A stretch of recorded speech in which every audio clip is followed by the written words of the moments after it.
Welcome back to my channel, guys. Today's video is going to be a highly requested video, which is which makeup products do I use. So I thought I would just go through all of my makeup with you as well as my brushes and tell you what I use, how often I use them, and which brands I really like. So if you're interested in that, then stay tuned. Also, if you enjoy my content, please make sure to give this video a big thumbs up and don't forget to subscribe if you haven't already. And without further ado, let's get right into today's video. Okay guys, so as you can tell from the title of the video, today's video is going to be all about my makeup collection. So I use the term makeup collection very loosely because I don't really have that many pieces of makeup. I have more of a perfume collection, if anything, but I do get some people asking me sometimes if I can share what makeup products I use, and I thought it would be a fun opportunity to go through and just share those with you today. So this makeup case, I've gotten a lot of questions about this when I've had bathroom tours in the past, and this makeup case is from a store called Shoppers Drug Mart in Canada. This was not expensive whatsoever. I believe this is from a company called Quo, and what I really liked about this, first of all, I really like the rectangular shape because it makes it really easy to fit into a suitcase when you go traveling, but I also liked that it was transparent because I hate having to hunt for makeup products. I like being able to put my hand in the bag and see exactly what I'm pulling out without having to fish around too much. I definitely recommend a transparent makeup bag if at all possible. It just makes it really easy to find your stuff. Okay, so let's start off with the most important thing in this entire kit, which is sunscreen. So you guys know I wear sunscreen on a daily basis, even if I'm not leaving the house. If my house has any kind of lighting coming in from the outdoors like it does today, I make sure to have sunscreen on because I do want to protect myself from getting any wrinkles and sunspots and skin cancer and things like that. So I have talked about Aveeno Sensitive Skin SPF 50 for face before. This is my favorite face sunscreen. This is a mineral sunscreen, so it doesn't have any chemicals that might cause any irritation or burning in your eyes or anything like that. And what I also really like about a mineral sunscreen is that because it's a mineral sunscreen, it does leave a little bit of a white, kind of a brightening effect on my face. And a lot of people don't like a white cast, but you guys, it's very, very subtle. I actually have it on the back of my hands today as well, so I thought I would show you. It's so subtle, you can't even tell that I'm really wearing any, but all it does is it basically just brightens and smooths, and it kind of gives my skin like a nice glowing effect. So I don't even feel the need to wear highlighter or anything like that because honestly, just using this and my foundation, my skin has a nice healthy glow. It's not greasy, it's very moisturizing, and I highly recommend it if you guys are looking to start using sunscreen on your face on a regular basis. Okay, now we're just gonna grab randomly, I think, because it's not really organized. So this is a contour kit from Smashbox, and I'll open it up to kind of show you what it looks like. So that's what it looks like, and I actually really like this contour kit. This is probably the only like really expensive higher end makeup item that I have in my entire makeup kit. I really like this because the colors are matte, so they are absolutely perfect for contouring, for highlighting, and really I only ever use the contour one, which is this kind of matte brown on the left. I don't really use the other two very often at all because I don't like putting a lot of powder on my face. I find that powder makes my skin look dry, it makes it look older. And also, as you guys know, I don't do like a full face of makeup every single day. My staples, I'll tell you what my staples are when I come to them. But yeah, it's very rare that I even actually contour. I kind of like the way my face looks naturally with just the light hitting my face as I walk outside. Like I said, this is from Smashbox and it looks a little dirty right now, but yeah, I definitely recommend this if you guys are looking for a good matte contouring kit. Next we have a blush, and this is from Physicians Formula, and it is just their butter blush, and it is in the color Vintage Rouge. So this is actually really nice. Yeah, this blush smells a little bit like coconut, so it's actually really nice. I don't use a blusher very often at all either because again, my skin does have a natural kind of a blush in my cheeks anyways, but on the odd occasion that I actually do use blush, I do really like this one from Physicians Formula. It's just a very light peachy pink color. It's very pretty, it's very subtle, And yeah, I do really enjoy it on those days that I actually do apply blush. Next we have an eyelash curler, and I do curl my lashes on occasion, not every single day, but sometimes when I want my eyelashes to have that extra little bit of pizzazz, I will curl them. So we have this eyelash curler from Revlon, I believe. And I have two eyeshadows that I kind of go back and forth between. One of them is this one from Almay, and this one is in the shade The World Is My Oyster. So there's, it's a quad, so there's 4 eyeshadows that are really pretty. They're just very subtle and very light, which is kind of how I like to keep it. I like to keep my eyelids a little bit shimmery or a little bit light. I don't do a super dark eye. And this is what the eyeshadows look like from this one from Marcel. So again, it is called Hot Nude, and I usually use the kind of lighter taupe in the bottom right hand corner, as well as the highlighter one on the top left. Those are pretty much the only ones I ever use, and I really like them because they have just a very, very subtle sheen to them, sort of like a satin, but they're not very shimmery. They're fairly matte, which is how I like to keep it. And I do a fairly nude eye, so I don't use the really deep colors. I usually do my contour, like the crease of my eye, with the taupe color and the outer corner, but I don't go too crazy with my eyeshadows. On occasion, I will use a black eyeliner only if I want to have a little bit of a added kind of dramatic effect to my eye, but I don't do it very often. So this is just a basic black eye pencil from CoverGirl.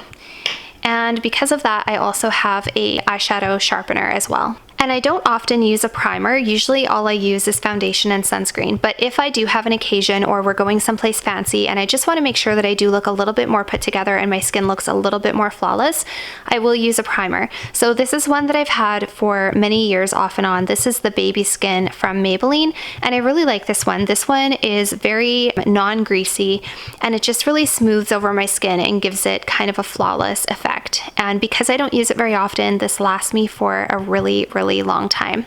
I do have a beauty blender, and I don't use this very often, but sometimes I will use it when I'm applying my concealer, just to kind of pat it around the corners of my eye if I want to have a more mattified effect and something that's going to be a little more photo ready. So yeah, sometimes I do use a beauty blender, not very often. So when it comes to foundation, I am always switching up my foundations. I was using a foundation from Sephora from the Urban Decay line, and it was amazing, but this was a couple of years ago and I ran out, and I just simply didn't take the time to order or go back and get more because I don't live near a Sephora. This is the Simply Ageless foundation. It's got hyaluronic acid, vitamin C. I love this foundation actually, you guys. This is in the shade 205 Ivory, and it's perfect for my skin tone. Honestly, this makes my skin look flawless, and this is one of the cheapest drugstore foundations you can actually get, and I absolutely love it. So yeah, I really don't even feel a need to go back to Sephora and get one of the higher end foundations because I'm just really happy with this one. So yeah, if you guys haven't tried this one and you do like drugstore foundations, definitely check out this CoverGirl Simply Ageless foundation. It's really good. The mascara that I'm currently using is the Great Lash from Maybelline, and this one seems to be the one that I come back to time and time again. Like sometimes I'll experiment and I'll try different mascaras here and there, but it seems like I always come back to this one if I ever just need a good, reliable mascara that does what I want it to do. I don't know, this is an oldie but a goodie. Like this is a classic. The Maybelline Great Lash mascara has been around forever, and I really like the brush, I really like the formula, and yeah, so that is the mascara that I'm really liking, and this is in the color Blackest Black. The only product that I ever put on my lips is a lip conditioning lip balm, and this one is from Blistex. This is the DCT Daily Conditioning Treatment.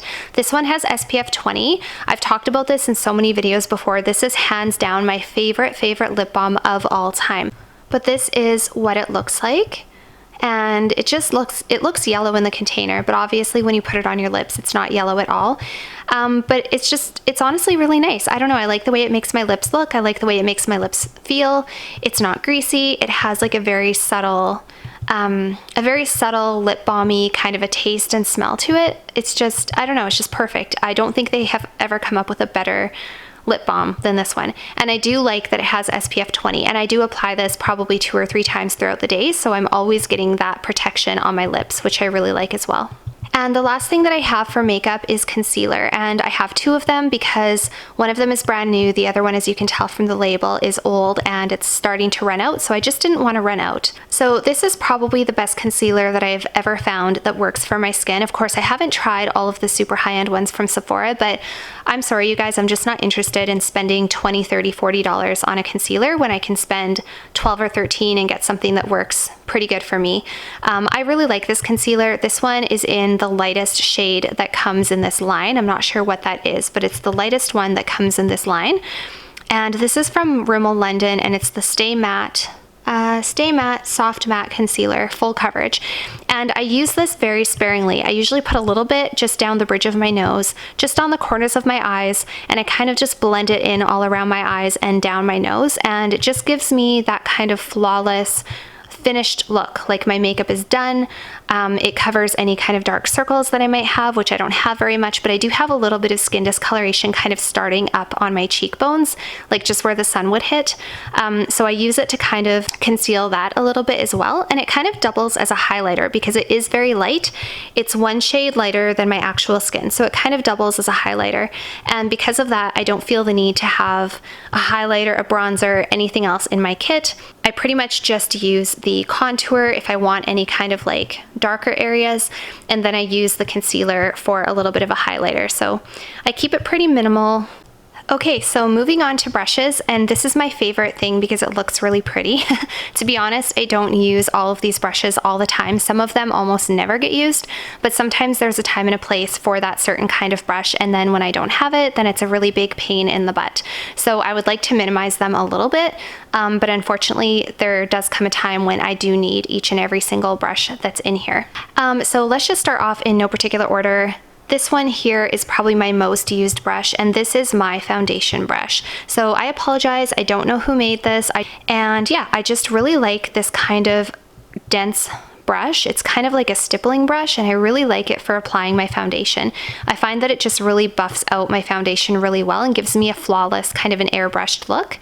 And it does say RT200, and on the back it says Expert Face Brush. So I guess if you Google RT200 Expert Face Brush, this one might come up, but I don't think it was really expensive. I think it might have been $15 or $20, and yeah, it works flawlessly. I absolutely love that. The next one here, this is from a company I think called Profusion, obviously, and I'm not sure what the name of the brush is. This is a contour brush. Admittedly, I don't use it very often because, as you guys know, I don't do a full face of makeup every single day, so honestly, it hasn't been used very much at all, but on the odd occasion that I need it, it's here. Here we have another brush, and this one actually came with my Smashbox contouring kit, and I actually... Oops, there's my phone. And I actually really like the shape of this brush. That's why I keep this one. I actually almost like this one better than the one I bought specifically to contour with. Yeah, so sometimes I will use this one as well. This is really nice for traveling because it's very small and it fits easily into all of my luggage. I have this big, amazing powder brush, which again, I don't use very often because I just told you guys I don't like to put powder on my face. But sometimes if I do decide to apply a translucent powder, like I don't know when, but if I ever decide to apply a powder, I do need a brush. This one was not expensive either. I think this one was from Walmart. I can't even read the name of the brush, but I have this one from Quo, and this one I believe is a blush brush, and I don't use it very often. I have this one here, which is from Quo as well, and I really like this one. This is the one that I bought specifically to use for highlighter, and of course I don't really use a highlighter. I just told you guys that I've been using my concealer sort of as a highlighter, just in certain places on my face. So this one does not come in handy very often at all. Then I have a selection of eyeshadow brushes. So this is the one that I obviously use for my crease, and this one is really inexpensive. I think I got this one from Walmart. It's just got a really nice, oh look, there's a lot of makeup in there. It's just a really nice dense brush, and I really, really like using this one for my crease. I have this one, which is kind of a little blending brush, but I actually bought this one specifically to use to put concealer around my eyes, and I've never ever used it for that. So I guess I have two blending brushes because I have another blending brush. And this is my blending brush, and this is again from that Profusion company, and this one's really nice. This is a really nice fluffy brush, not expensive again. I think this one was like maybe $11 or $12 from a local drugstore, and it just works really well if I ever do blend, which again, I don't do crazy exciting makeup all the time, so I hardly ever use this. And this is probably my most used eyeshadow brush. This is just a flat brush, which I use to apply makeup on the eyelid. And I think this is from Eco Tools or something. This is a really inexpensive brand from Walmart, and I really, really like it. I've had it for a really long time. This is probably the oldest brush in my collection. And yeah, it just works really nice. It's just got the perfect sized little tip for applying your eyeshadow to your eyelids. I then have two tweezers, and the reason I have two is because tweezers are that thing that is very easy to misplace because they're so small. It's that thing that when you need it, you really need it, and so they're just good to have around. I like to have a couple of them. Usually I bring one with me when I travel, and one of them always stays at home. And the last thing is a spoolie brush, and I actually use the spoolie brush all the time. This is a very commonly used item because when I apply my mascara, I don't want to have clumps or lumps. So I usually go through my lashes after I've applied my mascara, and I just kind of drag out the mascara and make it look a little more natural. And that is it for my makeup brushes. So you guys, that's it for the What is in My Makeup Bag tour. I hope that you liked it and found it somewhat informative. If you enjoyed this video, don't forget to give it a big thumbs up. Do head on over and follow me on Instagram if you haven't already. I do share a lot of things on there that I don't on YouTube, and I will see you guys all next time. Bye for now.